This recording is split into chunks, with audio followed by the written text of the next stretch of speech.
नित्यानन्देश्वर समारम्भाम् नित्यानन्देश्वरि मध्यमाम् अस्मदाचार्यपर्यन्ताम् वन्दे गुरुपरम्पराम्.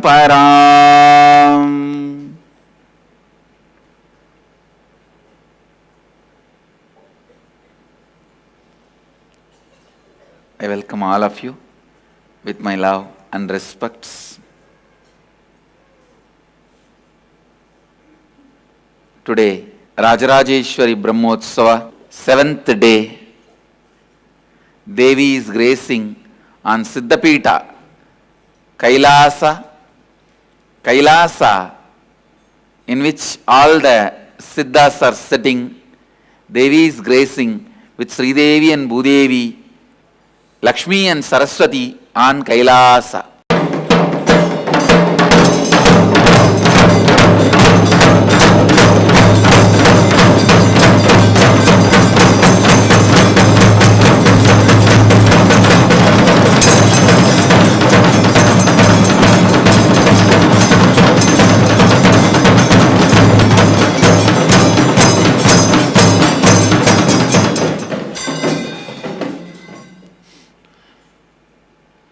So with Devi's grace and blessings, I'll enter into the Satsanga.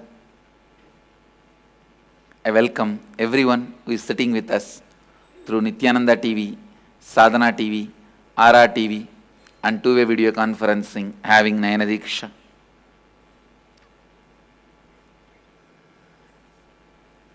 Before entering into the Satsang, I just want to express few things which I am not able to control.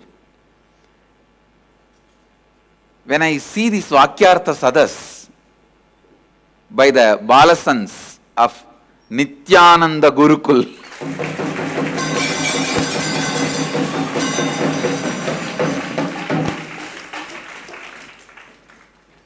now really I am not able to control that overflow. Please understand, always one thing all gurus feel: whatever I am delivering to the world, will it be preserved, used, protected, practiced properly? It's from the time of Mahadeva the problem exists. Maybe I can say I am the first guru who is relieved from this problem because of this video recording. Understand? It captures and keeps. But it is only protection, not practicing and radiating. What is there? All this will be archived and kept. Just protection is not all required for a master's teaching.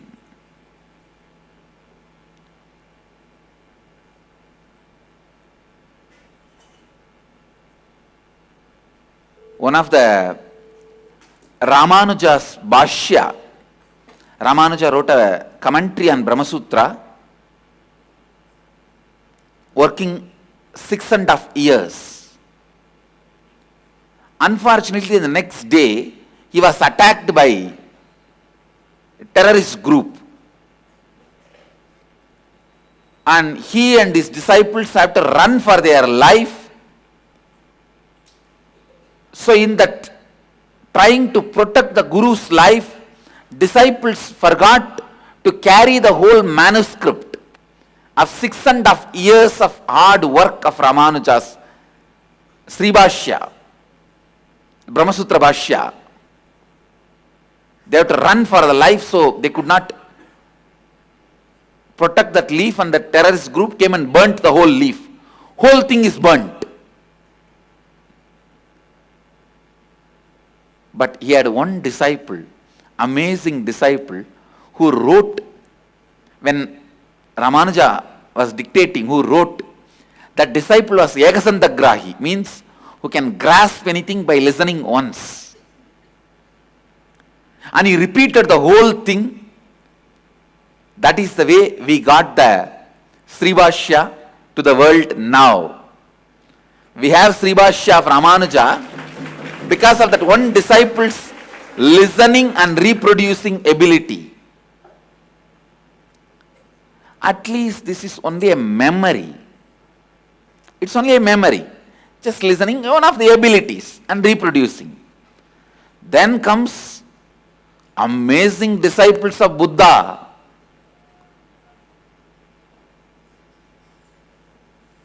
Buddha was such an extraordinary being. No disciple can pen down while he is talking. They will all be just lost in the grace of Buddha. Buddha was a feast for audio and video both. He was a visual treat. He was not just treat for your ears. He was a visual treat even for your eyes. He was so enchanting. No disciple will be able to pen or write what he is teaching. 40 years, not a single record. But when he left the body, all his top disciples sat. When they poured out everything, it was so beautifully aligned. Not just repeated. It was repeated with an alignment. That is the way the Dhammapada, the main basic scripture of Buddhism, came out. So as I said, this is the message for me. No memory is secured other than putting your teachings in biomemory of people. Understand?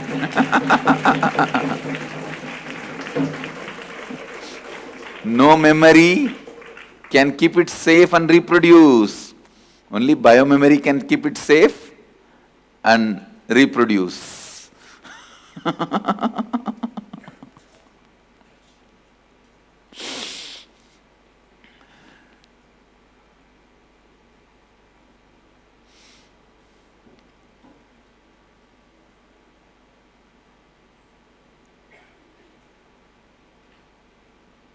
When I see the Vakyartha Sadas, hear the Vakyartha Sadas by Balasans of Nityananda Gurukul, I really feel I have already produced the disciples Ramanuja had, and like the disciples Buddha had.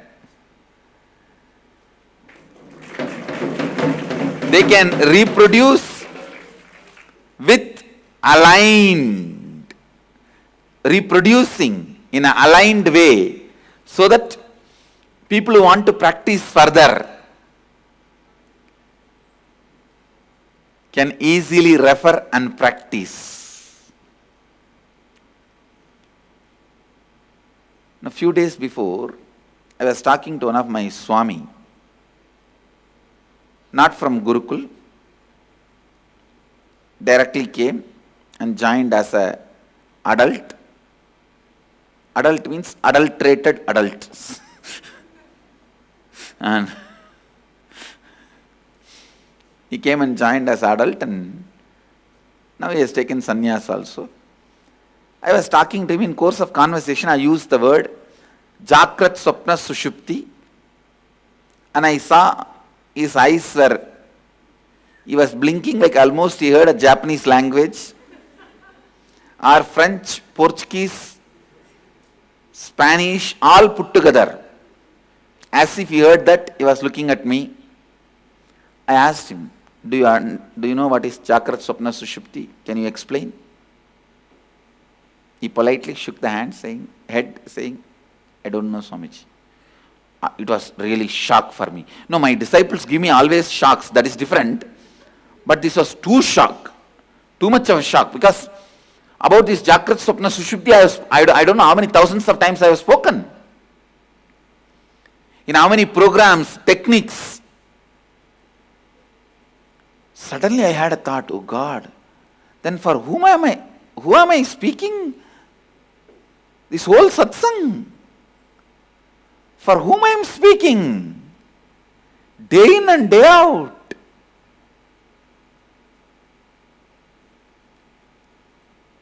Just because of enlightenment, I did not fall into depression. Otherwise, I almost fell into depression, and enlightenment saved me and brought me back.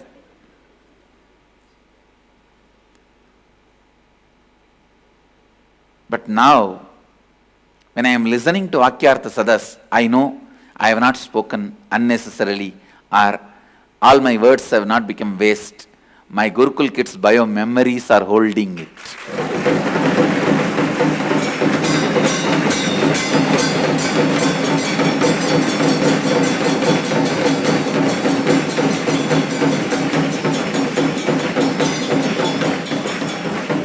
My Gurukul Kids bio memories are holding it.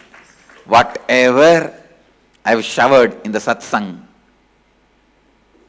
whether this video memory captured it or not, archives mission is working or not, archives machine is functioning or not, my kids, my Gurukul Kids bio memory has caught it and it is carrying. So whatever I have spoken is not in vain. My time is not wasted, I know for sure. And I am waiting for my Gurukul Kids to take up the responsibility of editing my books.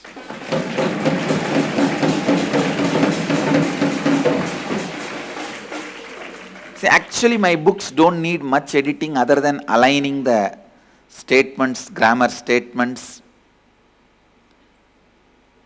and repetition of the statements need to be edited, taken out. Sometimes I repeat because people don't listen, they are sleeping in front of me. If they sleep, I repeat. And I also give a very strange breaks. Just by silence I can wake up people.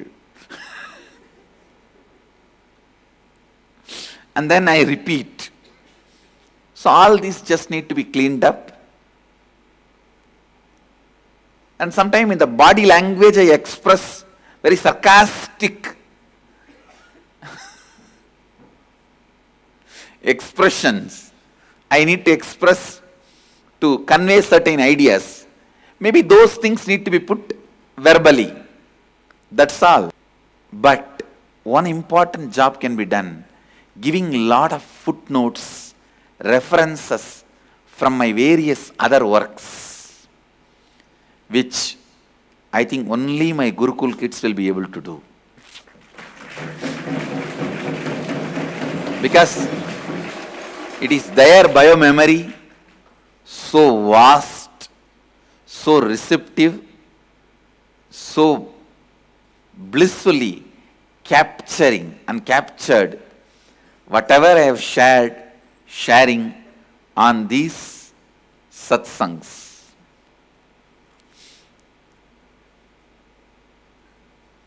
They just become a living example of awakened third eye. Now, I am refining the meditation techniques and taking them to the next level of third eye awakening, where not only they can read whatever is in the mind of the people or blindfold reading and all these things, they will also see the reality beyond what is seen as a world.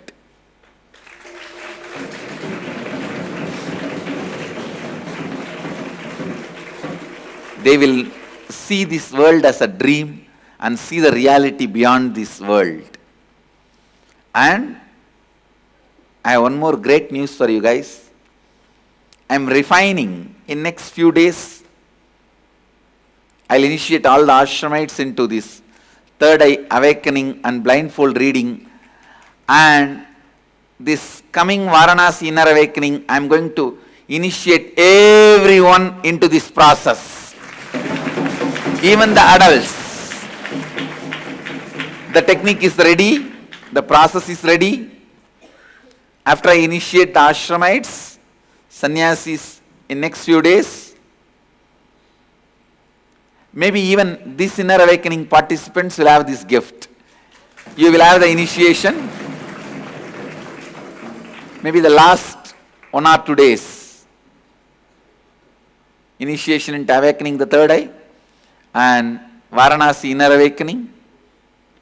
All the participants, not just kids, even the adults, even if you are an adulterated adult, you are going to be initiated into third eye awakening, especially with this unique ability to read blindfold. And we have also tested this blindfold reading in the darkness, early morning, complete darkness. And I am taking it to the next level. If the third eye can be awakened fully, not only you will make whatever you dream as reality, you will also realize whatever is your reality itself is one more dream. Bringing you to this realization will be the result, ultimate result of third eye awakening. That is what I am expecting, and I'll make that happen. I'll make that happen. Now for the Gurukul kids and Ashramites, these inner awakening participants who are attending now here and the coming May inner awakening in Varanasi, please understand, actually the meaning of the word Varanasi means the space between eyebrows and nose. Varana Nasi. In Sanskrit, Varana means the space between the eyebrows, and Nasi means nose. The space between eyebrows and the nose, third eye. So Varanasi is the space of third eye. In the space of third eye, awakening your third eye so that you will experience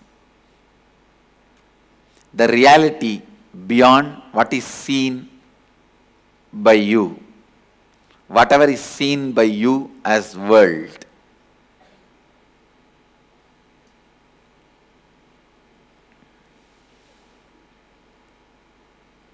Vakyartha Sadas by Balasans. I really thought the first few days, maybe first few days they heard so much from me, they will have something to remember and talk. What will they have after a few days? They may be repeating the same thing. I thought it's okay, at least in that way they will hear more and more of spiritual truths. Now I understand. My kids are also just like me, no question of repeating the same thing again. No question of repeating the same thing again. They have heard enough and they are able to remember enough and they are able to repeat with realigned way enough, and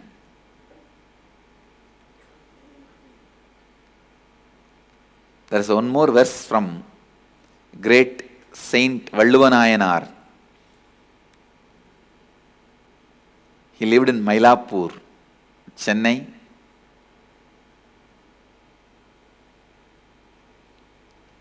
I'll give you the rough translation. A mother becomes more ecstatic when she listens her son as a great being than the moment she gave birth to the child. ஈன்ற பொழுதினும் பெரிதுவக்கும் தன்மகனை சான்றோன் எனக் கேட்டதாய். When she hears her son is a great being, she goes into the ecstasy much, much more than the time she gave birth to him. So I tell you, I am in that same ecstasy when I listen to Vakyartha Sadas by my kids.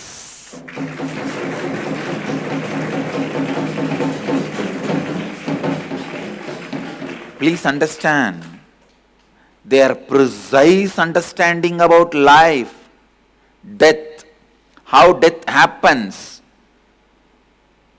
what is Kshana, how rebirth is taken, why somebody takes unconscious birth, why somebody takes a conscious birth. Whatever you may study, you may have PhD or PhD. You may MB5 and reach MBA. You may know how to administer others, but as far as administering you, you will be just dead donkey buddhu. Now I am seeing so many MBAs who have come to MBA by MB5ing.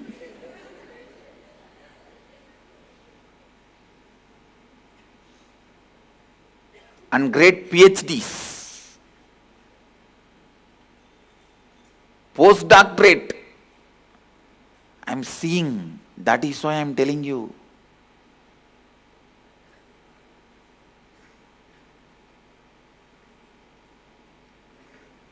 The kind of the clarity they are having.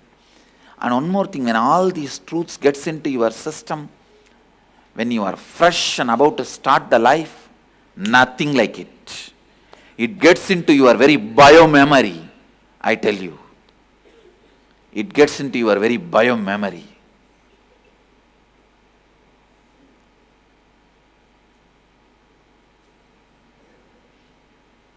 This whole revival of deity worship, Sanatana Hindu Dharma, which I am doing, started just with one small Ganesha gifted to me when I was the age of 3. If that same Ganesha was gifted to me, or even bigger Ganesha, when I was 18, I don't think this revival would have happened. Just that one Ganesha, at the age of 3,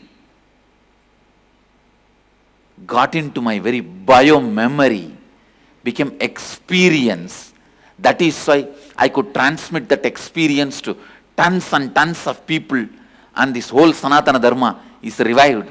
Just yesterday, one participant, yesterday or day for yesterday, few days, one participant in the inner awakening, when she came and said, Swamiji, it is so sweet to talk to deities and relate with them. I saw them blessing me, relating back to me, responding to me. I said, wow, I have done my job.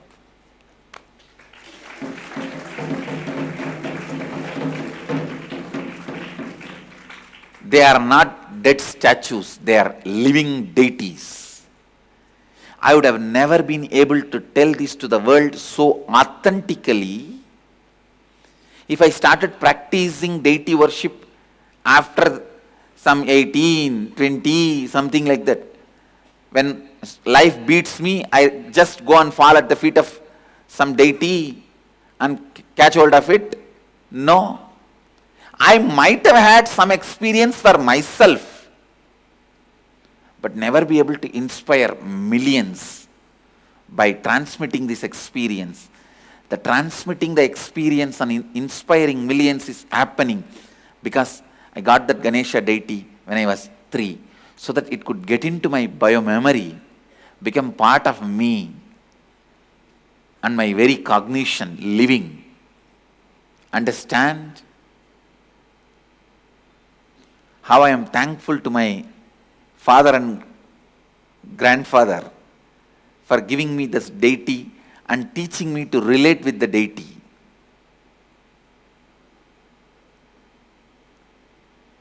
My mother's father, he is solely responsible for whatever revival I am doing through the deity worship.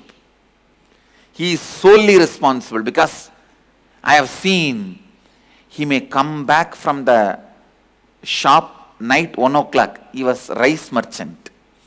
So the rice loads will come from the villages in the bullock carts. Those days, bullock carts. And lorries were not that popular.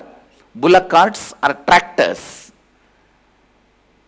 I have seen bullock carts will come with a fire torch or the lantern lamp. and they will unload the rice bags. Night 1 o'clock he may come back to the house, but he will wash himself, do the achamana, means apply the vibhuti and anushtana, keep the shop key at the feet of Mahadeva. He had a beautiful, the family deity, Mahadeva, Ganesha, and other 2-3 deities like Nandi, small Subramanya, and Devi, on Surya. It's a Panchayatana, Shiva Panchayatana, with Vishnu also, Ranganatha, and Venkateshwara. Venkateshwara was the family deity. So all of them were there. He will always keep the key to them at the feet of Mahadeva and go and sleep. And whatever time he may come back to bed, next day morning he will be up before the sunrise. It's called Brahma Muhurta, the time a Shaivite is supposed to wake up. I have never seen him missing till the day he left the body. He woke up, he will wake up before the sunrise, the Brahma Muhurta, and take bath, do all his anushtana, come back to the deity and do all his morning worship, pick up the key from the deity with the permission and go to the shop. And every time when he took the major decisions, or every time he leaves the house for even a small action like going to a local temple and coming back, he will go and take the permission of the deity and then go. Once he comes back, he will wash his feet. If he comes back from temple, he may not wash his feet. If he is from any other place, he will just go to the shrine again, means where the family deities were kept. If he is from temple, he won't wash the feet. If he is from other places, he will wash the feet, but he will walk to the deity and do namaskar, respond to them or report to them what he has done. Only then he will continue with other activities. I tell you, just that one seed at that age, and every night,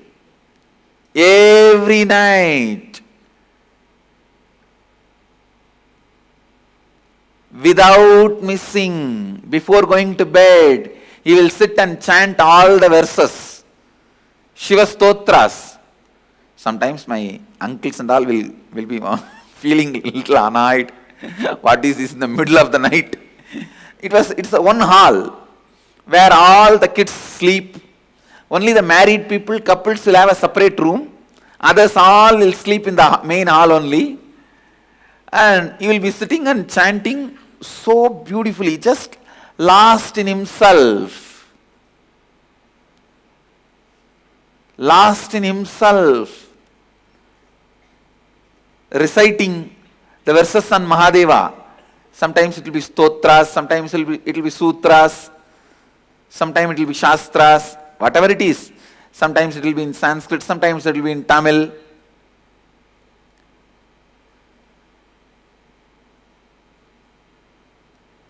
I picked up that exact lifestyle. Never.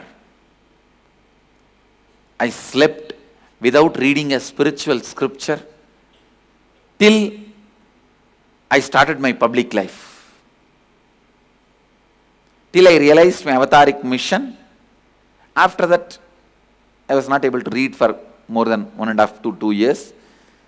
Then when I started my public life, naturally falling into samadhi, no need to read any books. And after I started teaching, I started reading for the sake of teaching. But till then, never missed reading a spiritual scripture before falling into bed.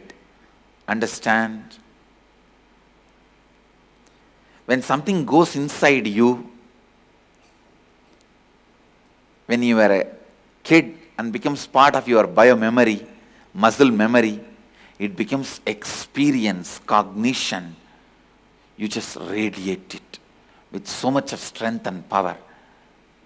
I can see when my kids are declaring, speaking the truth about death, conscious birth, Kshana, all that. It is reality for them. Understand? It is not that they just repeat like a parrot whatever they heard from me. It has become reality. That is why they are able to repeat so properly, and so much of courage and confidence is in their eyes. It is lifestyle for them. Just few days before, the temple, one kid was chanting mantras for Homa. I stopped him and said, you are doing inauthentically. That is why you are not able to bring the rain. Sit, bring yourself to completion and start chanting. The kid realized he had some incompletions and he went and completed with everyone. Yesterday he came and did. It was raining.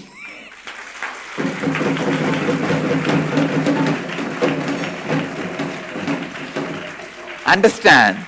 It's an experience for them. It is not just story. It's an experience. And exactly anything wrong, it falls only in my eyes. It falls only in my eyes directly. I tell you, if you have a kid, the best thing you can do for the kid is put him or her in Gurukul and rest in peace.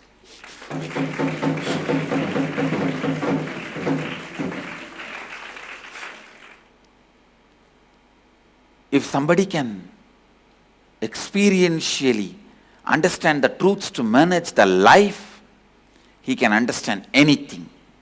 Anything, I tell you. The so-called society syllabus, 10th exam, plus 2 exam, all this graduation, all that is just nothing for my kids. They will write the exams just like cakewalk. Because when you know life, you know everything. When you know life, you know everything. When the source is known, everything is known.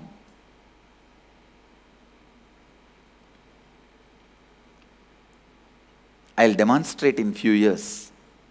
My kids writing IIT examinations, getting into the top rankers list. Just to prove it does not need too much to be IIT top rankers.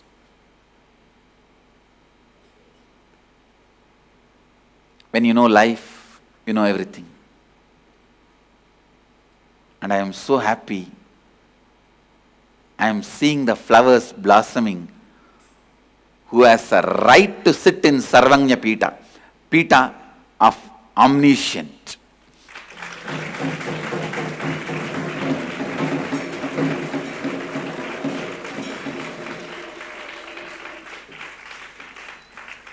And I am telling you, all these words I am not uttering out of vanity or false pride.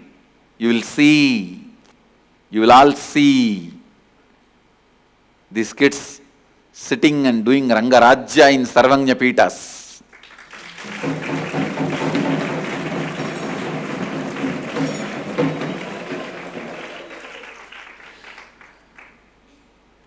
What is Sarvanyatva?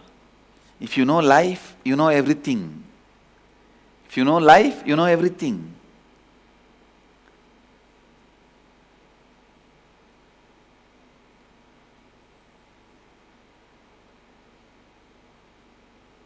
That is Sarvanyatva.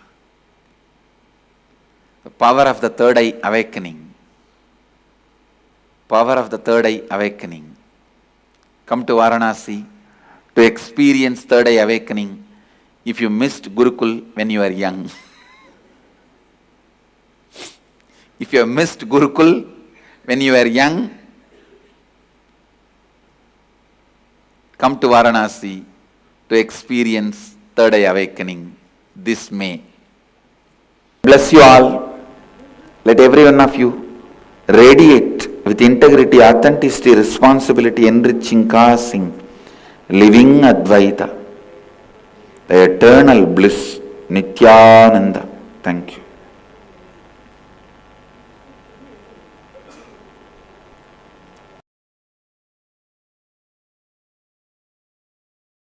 Nityananda Dhyanapitham, Nityananda Nagar, off Mysore Road, Bidadi, Bengaluru. Phone 08027279999. www.nityananda.org, www.youtube.com/Life Bliss Foundation.